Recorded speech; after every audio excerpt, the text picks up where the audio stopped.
My name is Michael Athens, and I'm so excited to tell you about a new series that we're doing on the Discovery Channel. Starting January 16th, According to Me will be running its first episode. We're going to be broadcasting live from Dubuque, Iowa. You are so going to enjoy it. Let me tell you a little bit about myself. I'm the kind of kid who grew up wanting to know a little bit about everything. Really, According to Me is going to be a phenomenal way for you to get to understand how things work, where places are, how they become the way that they are, because remember, I know a little bit about everything. So, next week, January 16th, we're beginning our series. I want you to be there. I want you to watch it.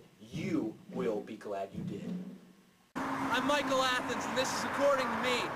Thank you so much for joining us for this first special where we are residing in the city of Dubuque, the very first city in all of the continental United States. Let's go explore what the city of Dubuque's all about. Let's go! We're driving through the city of Dubuque right now, and I've never realized how long and drawn out this city actually is. It's been a while since we've been at that sign, and we've just been tooling along. It's a pretty hilly area, it's a beautiful scenery, and now we're just starting to peek through into the main part of the city. I hope we don't crash. Now for our first marvel of the masterpiece on the Mississippi. As you can see behind me, we have towering 10 stories, what looks to be a water tower. However, back about 17 years ago, they actually added a ladder on the side of it to make it look more like a water tower. But being the earliest city built in the United States, this is actually a nuclear warhead, originally put here to protect all of the nation from terrorism and of all kinds of various things that happen in a beautiful, fine city like we have here in Dubuque. But this is one of 3 nuclear warheads throughout the whole city. There's no danger of radiation. If you get closer, there is. But what they've got here is an electric fence. You touch this thing, and you're going to be nuked. They put this all the way around here. They probably put $20,000–$30,000 worth of finances from the city and various taxpayer money to be able to put this around here. But that's for the safety of the children in this fine city. You don't find a city that's not animate about protecting their children that ever succeeds. That's according to me. Here we are in the heart of Dubuque at the Baxter Cemetery. It's kind of an interesting situation. We were at an old coffee shop checking it out downtown, and someone mentioned that in the heart of this actual cemetery is the oldest tree in the United States. This is the old Hoffman tree planted by Grant Hoffman years and years and years ago. This tree could be up to 1,000 years old. Amazing. And as you can see, I'm putting all my body weight on this thing and it's not even moving. This tree could be here for 100, 200, 254 years from now. We have no idea. But here it is, the splendor of the city of Dubuque, the masterpiece on the Mississippi. And here we are, right here at the grand entrance to the beautiful Cedar River. Kind of a highlight in the city. As you can see, they build things all around the river, and that's the way it is in most cities. A lot of times they build all of the community around it because that's a big source of wildlife, and it's a huge point of interest. As you can see, we've got a huge entryway. There's a lot of things to look at over by the Grand Cedar. So if you'll follow me, we'll go take a look at them. What? Stop, camera.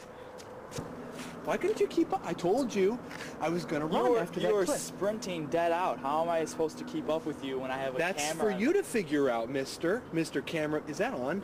No. Red light's on. This is interesting what they've done up here.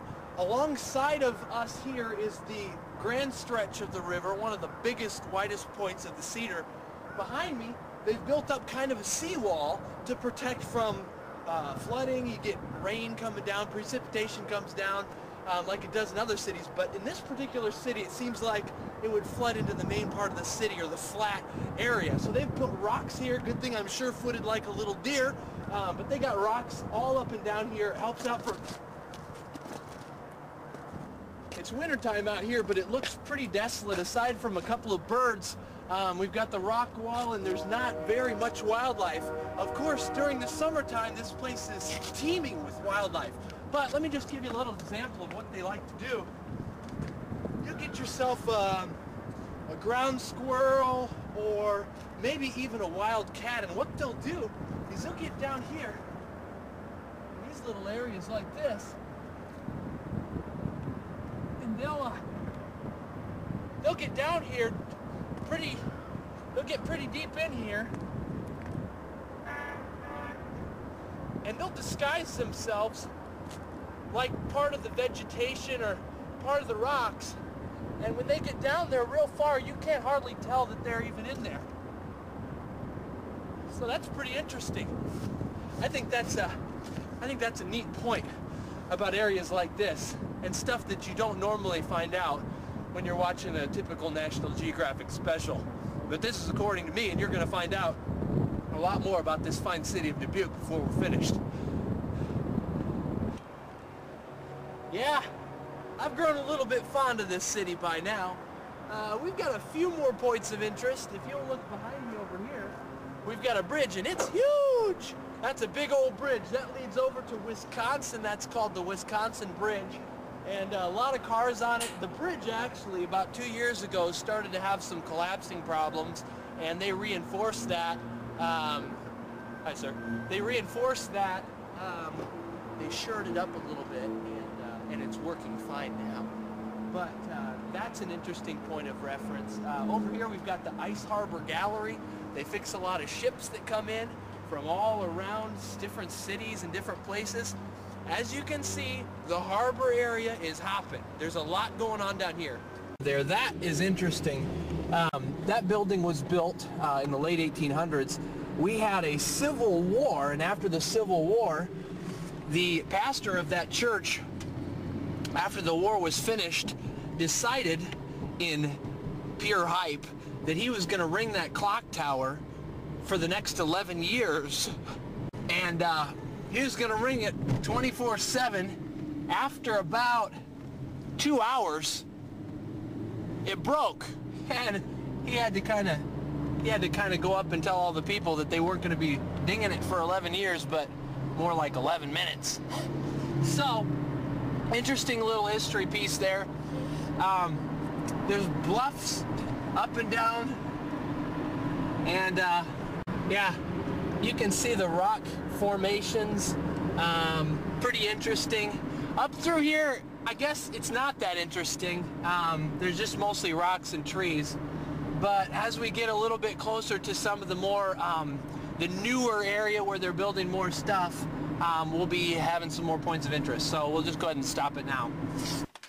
Well, I did what a lot of tourists would do, and I want to recommend this. Go to the Welcome Center of any city that you're a part of, and this is a fine-looking Welcome Center. They've got a lot of nice... Can I help you? Is this a Welcome Center? This is a church.